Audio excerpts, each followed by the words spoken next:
내가 선물을 구함이 아니요 오직 너에게 유익하도록 풍성한 열매를 구함이라. 내게는 모든 것이 있고 또 풍부한지라. 에바브로디도 편에 너희가 준 것을 받음으로 내가 풍족하니 이는 받으실 만한 향기로운 제물이요 하나님을 기쁘시게 한 것이라. 나의 하나님이 그리스도 예수 안에서 영광 가운데 그 풍성한 대로 너희 모든 쓸 것을 채우시리라. 감사합니다. 네, 반갑습니다. 저는 많은 집회를 다니다 보면 성가대가 항상 설교 전에 특성을 이제 부르곤 합니다. 옛날에 저도 좀 지휘를 조금 했던 적이 있어가지고 특별히 지휘자의 그렇게 모습을 볼 때가 있습니다. 근데 오늘 지휘가 그 피날레 부분이 너무나 멋있어가지고 제가 감동을 먹었어요. 여러분도 그렇지 않습니까? 네. 저렇게 온 힘을 다해서 컨덕팅을 하고 그 다음에 또한 감동을 주는 것처럼 하나님의 이 설교 말씀도 그렇게만 할 수 있다면 이게 솔직한 지금 심정의 제 마음입니다.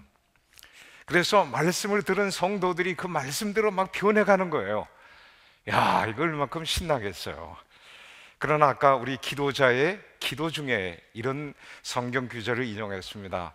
만물보다 심히 거짓되고 부패한 것이 사람의 마음이라 누가 알리오마느니라는 그런 구절입니다. 그래서 우리들이 말씀을 통해서도 쉽게 또 이렇게 변화되지 못하는 어떤 그러한 근본적인 한계가 있는 것 같습니다. 그러나 그 안타까움은 여전히 있습니다. 사람은 옳은 얘기를 하더라도 그 옳은 얘기를 잘 들을 줄 모르는 한계가 있는 것 같습니다.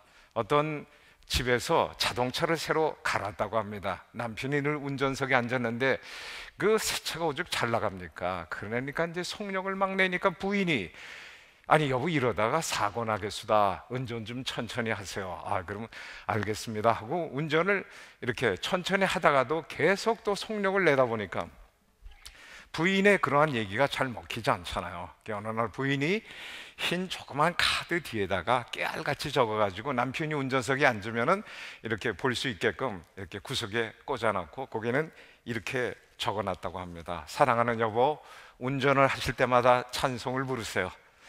보통 속도 60km를 달리실 때는 내가 매일 기쁘게 주의 길을 행하무리라는 찬송을 부르세요.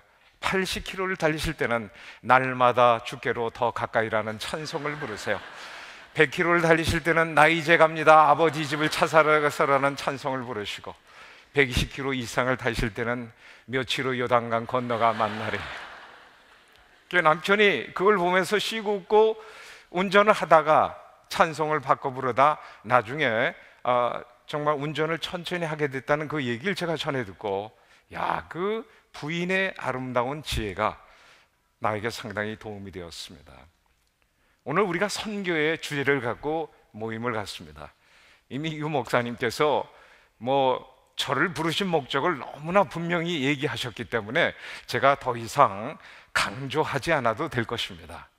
그러나 사람들은 얄궂어 가지고 그걸 직선적으로 얘기하면 잘 이해하지 못하는 또 오해가 있을 수가 있습니다.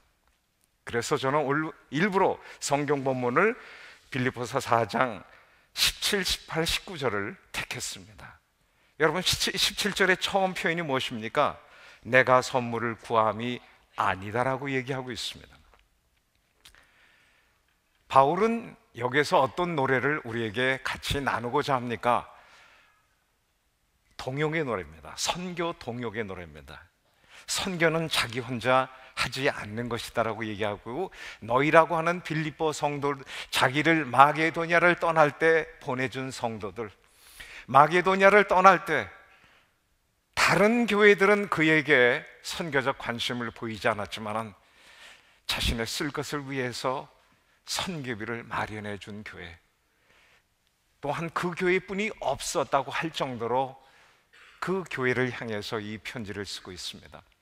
바울은 이 편지를 감옥 안에서 쓰고 있었는데 감옥 안에서 에바브로디도 집사의 면회를 받으면서 정말 에바브로디도 집사를 통해서 빌립보 성도들이 자기를 아직도 기억하고 생각하고 또한 계속 기도하고 있다는 사실을 알게 되었습니다. 그 교회를 개척한 지 9년이라는 세월이 흘렀기 때문에 이제는 성도들이 자기를 다 잊었을 것이라고 생각했을 때 혜성같이 나타난 에바브로디도 집사를 통해서, 눈에 보이는 에바브로디도 집사를 통해서 성도들의 사랑을 그가 확인한 것입니다. 아까 꽃다발을 이 제자훈련 받은 사람들이 받았습니다. 꽃다발은 무엇을 상징합니까? 여러분의 사랑과 축복을 상징합니다. 축복과 사랑은 보이지 않지만 꽃다발은 보입니다. 보이는 꽃다발을 통해서 사랑을 확인하는 것처럼 선교비라고 하는 것은 눈에 보이는 어떤 물질입니다. 선물입니다. 그것을 통해서 여러분이 선교사를 사랑하고 선교사를 축복하고 내가 여러분들을 기억하고 있습니다라는 사랑의 구체적 표현이 아닐까요? 오늘 2부 예배 때는 사실 세례자 2명의 세례를 주는 걸 봤습니다. 세례라고 하는 것은 예수님과 함께 장세 지낸 바 된 것을 상기시키는 예식입니다. 그래서 침례교도들은 물속에 완전히 잠기면서 죽음을 상징합니다. 수장된 것을 의미합니다.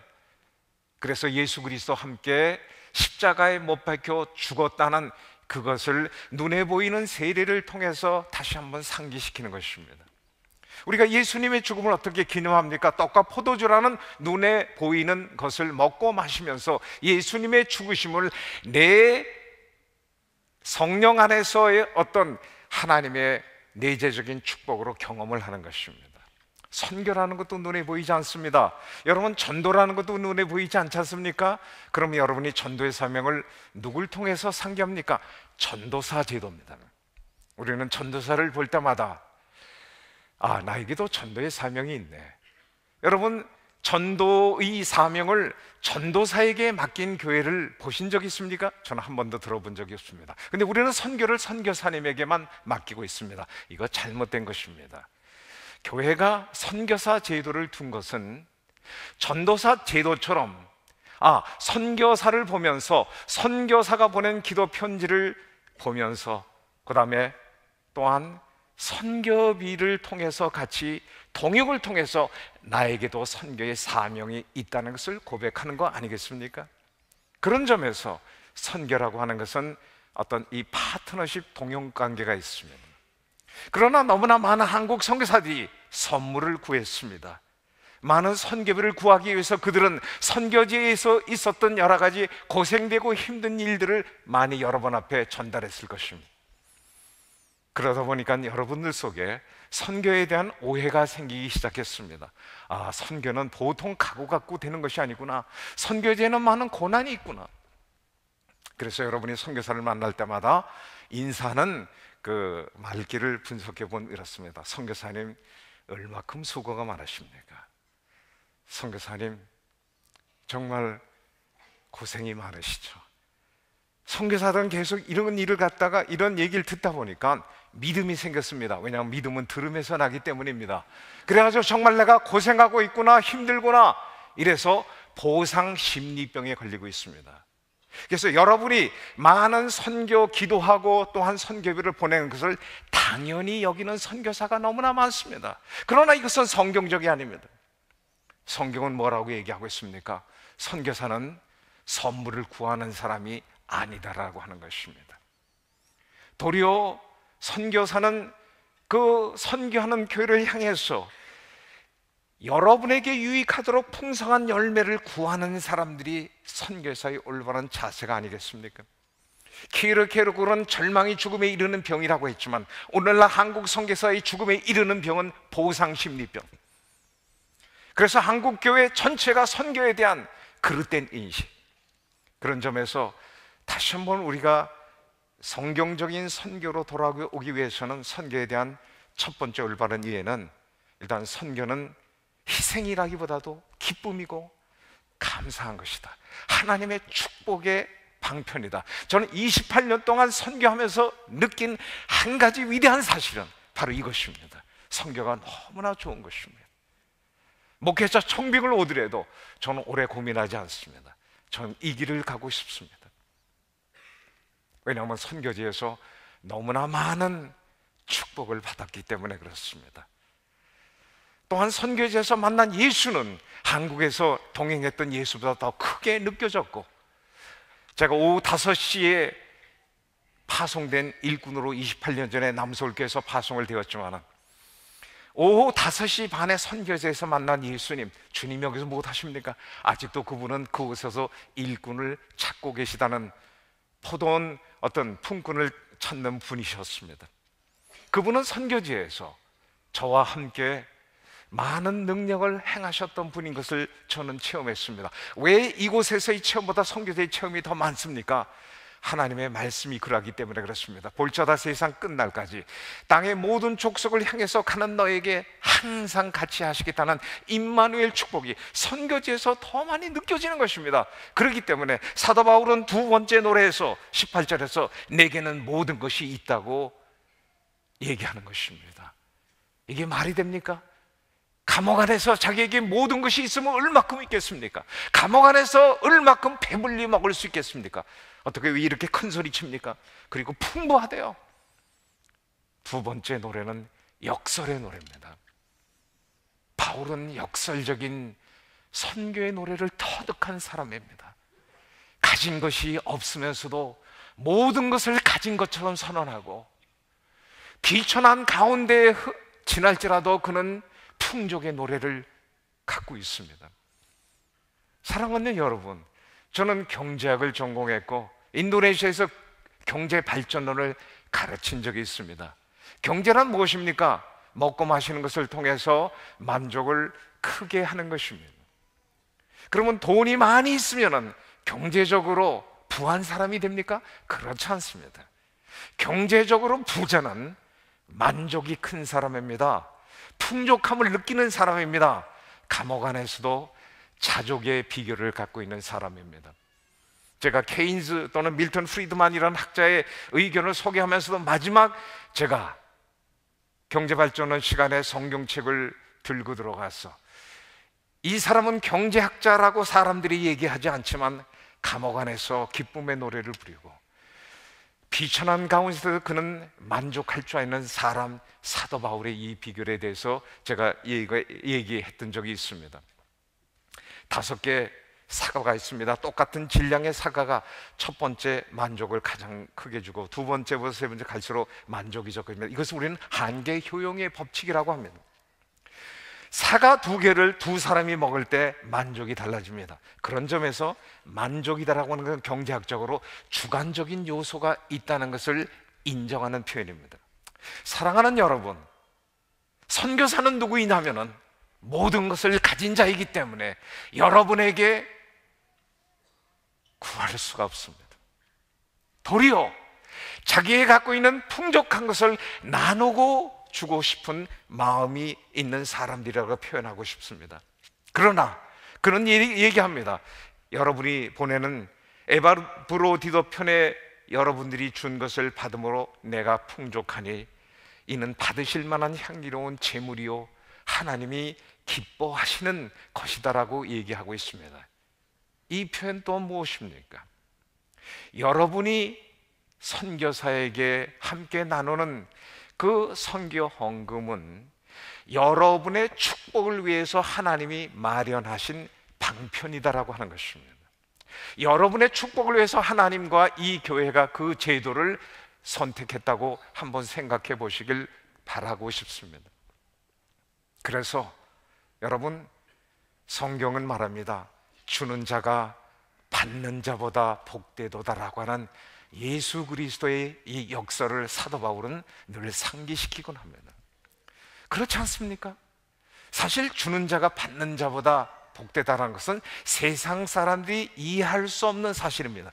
그러나 기독교는 그런 점에서 역설입니다. 예수 그리스도, 우리의 믿음의 주요 온전케 하신 예수를 바라볼 때 우리가 이 역설의 이 안경, 이것은 마치 다초점 안경과 비슷합니다.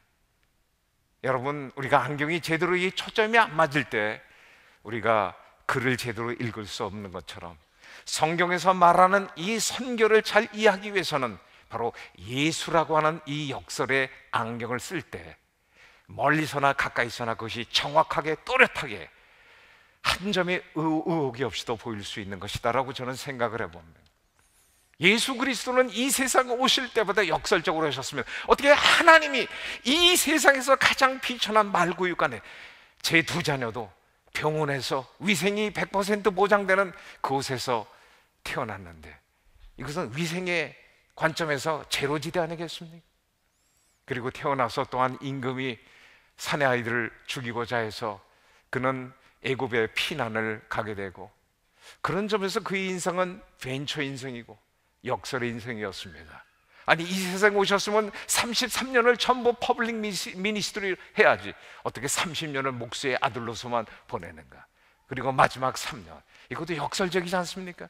그런 점에서 전 시니어 명퇴자들에게 이렇게 호소하고 싶습니다.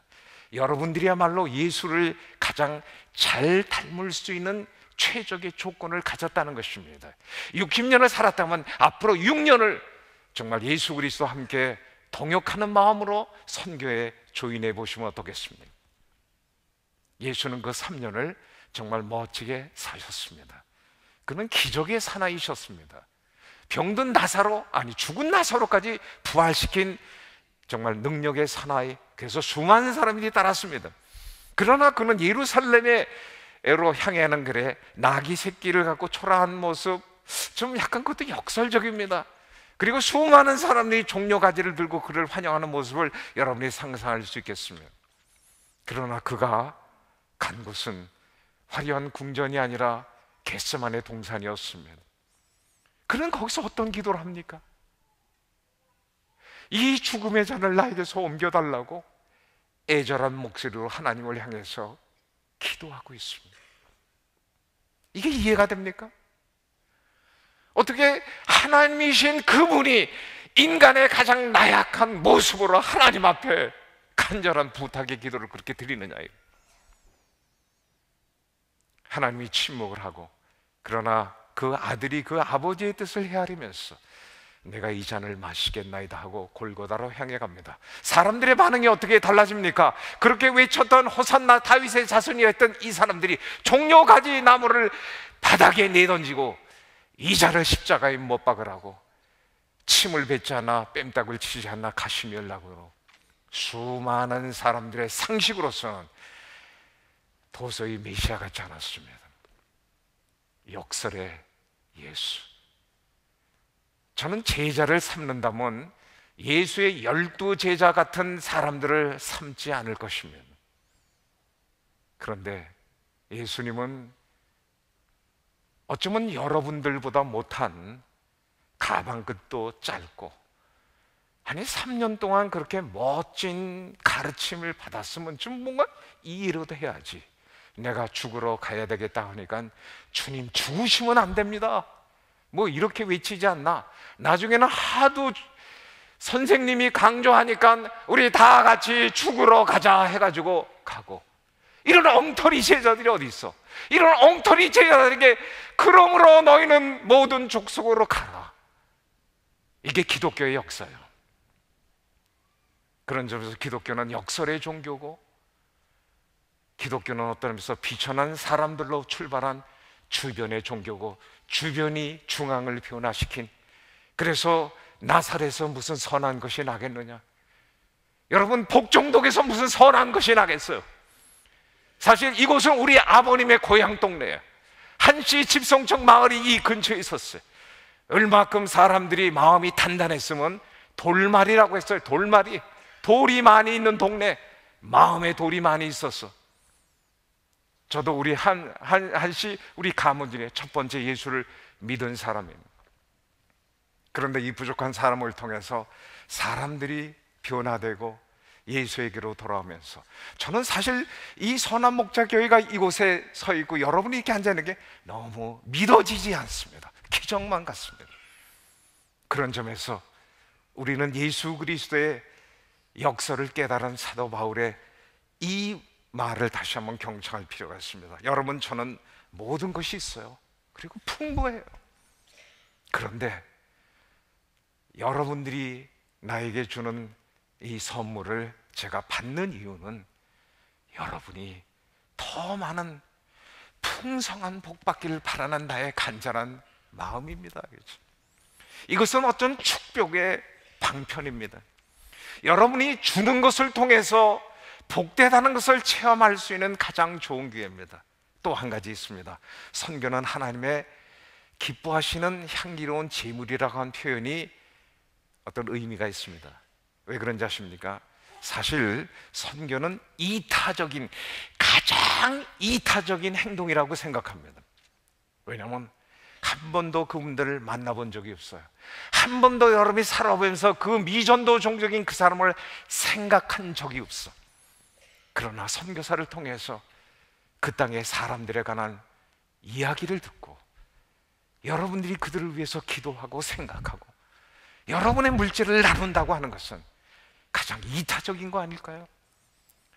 사랑은 여기 있으니 하나님이 원수된 우리를 먼저 사랑하셨다. 이 이타적인 사랑 아니에요? 아가페적 사랑.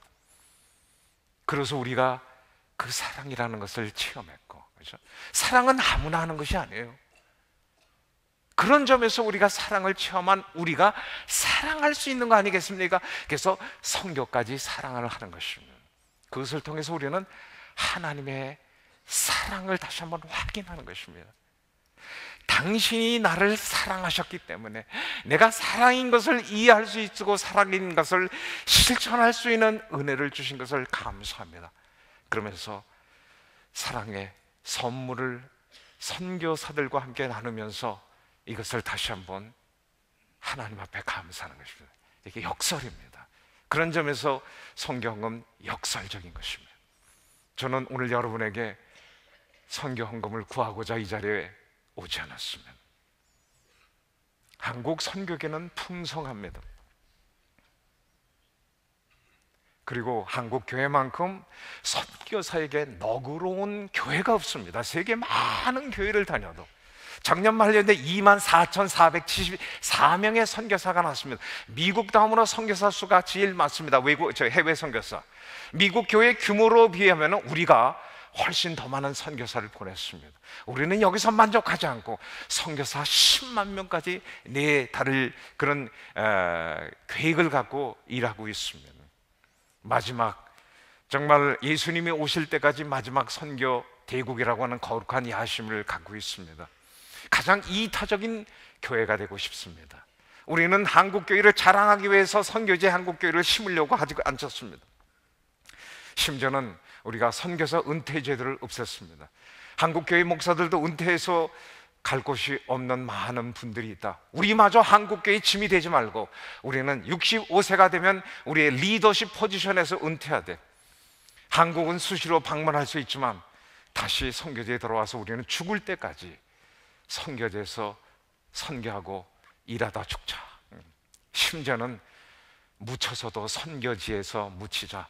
그래서 각 국가마다 한국 선교사 양아진 묘를 조성하기로 이미 7년 전에 결의했습니다. 우리는 죽어서도 그곳에 있는 그리스도인들에게 우리의 묘 비석에 있는 글귀 하나를 통해서 그들에게 감동을 주자. 이런 점에서 우리는 땅끝까지 가서 모든 것을 내어주자.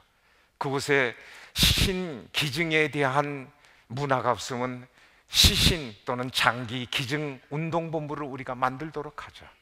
그래서 우리가 사고사라든가 어떤 점에서 뇌사를 당하면은 우리가 그곳에 신체를 갖다가 여러 장기를 갖다 기증하고 심지어는 우리의 의학 해부로도 그곳에 우리가 시신을 기증하다 이런 식으로 해가고 있습니다. 이것은 예수님에게 우리가 배운 하나의 철학이다라고 생각합니다. 역설이죠. 그렇기 때문에 오늘 저는 여러분이 드리는 이 제물은 향기로운 제물이요 하나님을 기쁘시게 한다.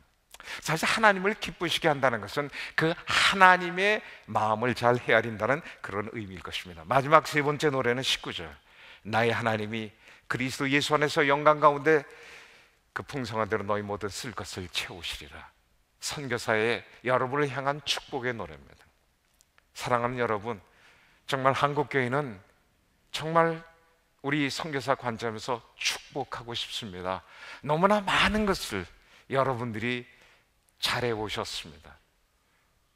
물론 한국교회가 요즘에 어려운 점이 많이 있습니다. 그러나 짧은 127년 동안에, 128년 동안에 이만큼 했으면 나름대로 선전했다고 생각합니다. 서구 기독교 역사에 비해서 우리는 짧은 동안에 너무나 많은 성장을 가져왔기 때문에 어떤 의미에서 그림자도 짙습니다. 제가 인도네시아 선교사로 일할 때 햇빛이 강한 날이 있으면 그날은 그림자가 유독히 짙습니다. 한국 교회가 그렇습니다. 저희는 요즘에 한국 교회가 잘 돼야지 한국 선교도 잘 될 수 있다는 확신 속에서 이제는 우리가 선교사 안식년 제도, 안식년이라는 말을 쓰지 말고 한국에 안식년 기간이 돌아오면 첫 달, 한 달은 쉬되 10개월 동안 본국 사역을 하죠. 파송교회 가서 목회 점검을 위해서 목사님과 함께 신방도 하고 교회 일을 도우면서 우리가 한국교회의 부족한 부분을 우리가 채우죠. 그리고 마지막 1개월은 선교지를 다시 준비를 하고 선교지 가자. 그런 점에서 한국 선교가 뭔가 달라지고자 노력하고 있습니다. 그러면서 우리는 한국교회 성도들이 우리 한국 속에 쏟아주신 그 축복과 사랑을 어떻게 하면 이 보답할 거라고 하는 마음의 자세를 갖고 일하고 싶습니다. 작년 한 해도 1411명의 선교사가 더욱 나갔습니다. 지난 20년 동안 1000여 명의 선교사가 한 번도 그러지 않고 계속 올라가고 있습니다. 그런 점에서 한국교회 조그만 희망의 실마리가 됐으면 좋겠고, 많이 다운된 이 분위기를 다시 한번 개선할 수 있는, 그 다음에 어떤 다시 한번 이 선교의 다시 한번 한국교회의 흥을 돋을 수 있는 좀 탈출구가 되었으면 하는 그런 마음이 있습니다. 그러면서 솔직히 저는 여러분을 향해서 우리 하나님이 예수님 안에서 정말 그분이 풍성하십니다. 그 풍성이 여러분 삶에 정말 구체적으로 임하는 2013년 한 해가 되길 주의 이름으로 축원합니다. 어떤 철학을 가지면 좋을까요? 예수를 통한 하나님의 어떤 사랑의 철학이라고 말하고 싶습니다. 바울에게 어떤 인생 철학이 있었다면 로마서 8장 42절의 말씀입니다. 자기 아들을 아끼지 아니하시고 우리 모든 사람을 위하여 내어주신 그 하나님께서 어찌 그 아들과 함께 모든 것을 우리에게 선물로 은사로 주시지 않겠느냐라고 하는 표현입니다. 여러분이 이 세상에서 구하는 것이 있을 수 있습니다. 장수의 복일 수도 있겠고요, 그 다음에 성공의 복일 수도 있겠고, 건강의 복일 수도 있겠고, 또 취직의 복일 수도 있겠고, 여러분의 자녀가, 여러분의 부모가 형통하기를 바라는 것일 것입니다. 그러나 하나님의 관점에서는 여러분이 이 세상에서 구하는 것과 예수 그리스도를 비교할 때 그분에게 어떤 것이 더 귀하겠습니까? 자기 아들 예수일 것입니다. 근데 우리를 하나님께서 사랑하신데 자기 아들을 십자가에 내어주시기까지 우리를 사랑하셨다는 것입니다. 그럴진데 그 아들과 함께 이 세상에서 구하는 2013년의 형통과 우리가 이 세상에서 구하는 모든 성공, 축복 이런 것을 능히 그분이 주시지 않겠느냐 하는 것이 사도 바울의 철학, 그의 인생 배짱이었습니다. 여러분, 선교에 동참하면서 선교사 바울의 이 철학을 여러분이 공유할 수 있기를 바라고, 그의 배짱이 여러분의 인생 배짱이 되기를 주의 이름으로 축원하고 싶습니다. 오늘 저는 선교의 세 노래를 말씀드렸습니다. 선교는 선교사와 교회의 동역인 것입니다. 서로 합쳐서 소리가 나는 것처럼, 서로 이 손바닥 소리처럼 선교는 한 손과 다른 손의 어떤 동역 관계처럼 어떤 나가는 자와 보내는 자의 동역. 그러나 나가는 자는 보내는 자를 의식하면서, 물론 그가 선교비가 필요하지만 선교비를 구하는 자세가 아니라 어떤 선교비를 내는 사람들의 마음을 생각하는 것입니다. 또한 여러분은 또 선교사를 생각하는 것입니다. 이게 서로 돌아보아 사랑과 선행을 격려하는 관계가 아닌가 싶습니다. 두 번째는 역설의 노래입니다. 기독교는 역설로 가득 찬 종교요 역사를 갖고 있습니다.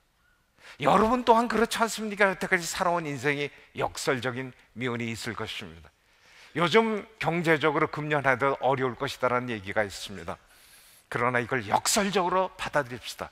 하나님이 대한민국에게 아직도 변장된 축복을 주시기 위해서 이러한 어려움을 우리에게 허락하시는구나. 사실 기성세대 부모가, 제가 만 61세, 금년도 61세인데 우리가 젊은 세대에게 잘못한 한 가지는 그리스도 안에서 고난을 물려주는데 실패를 했습니다. 바울은 그의 아들 디모데에게 고난을 재산으로 물려줬습니다. 아파트를 물려주는, 교육을 물려주는 아버지는 있어도 고난을 물려주는 아버지는 사도 바울이었습니다. 우리는 그 고난을 물려주는데 실패를 했습니다. 그러나 하나님은 정말 신실하셨어요. 우리 젊은 세대를 위해서 새로운 고난을 준비하고 계신 것 같습니다. 그래서 오늘날 이 고난을 기성세대를 향해서, 또한 어느 대통령 어떤 당선자를 향해서 우리가 기대할 것이 아니라 이 고난을 헤쳐가는 하나님의 우리를 향한 인도하심이라고 바랄 수 있는 어떤 역설적인 발상의 전환이 필요하지 않겠는가? 우리 또한 기성세대 또한 우리가 그동안에 이뤄냈던 많은 한강의 기적만 우리가 얘기할 것이 아니라 아직도 우리에게 남은 사명이 있으니 그 주 예수께서 우리에게 맡기신 사명, 그 사명을 전달하면 우리의 생명을 조금 더 귀양스러워 여기지 않는 마지막 선교의 사명. 그래서 선교는 보내는 것만 아니라 여러분 명태세대가 다시 한번 선교지에 가서 일할 수 있는 그런 시대. 전 그래서 우리의 좌합도 젊은이들과 나누는 것도, 사실 젊은이는 디지털로 올라오고 있습니다. 우리는 아날로그 세대.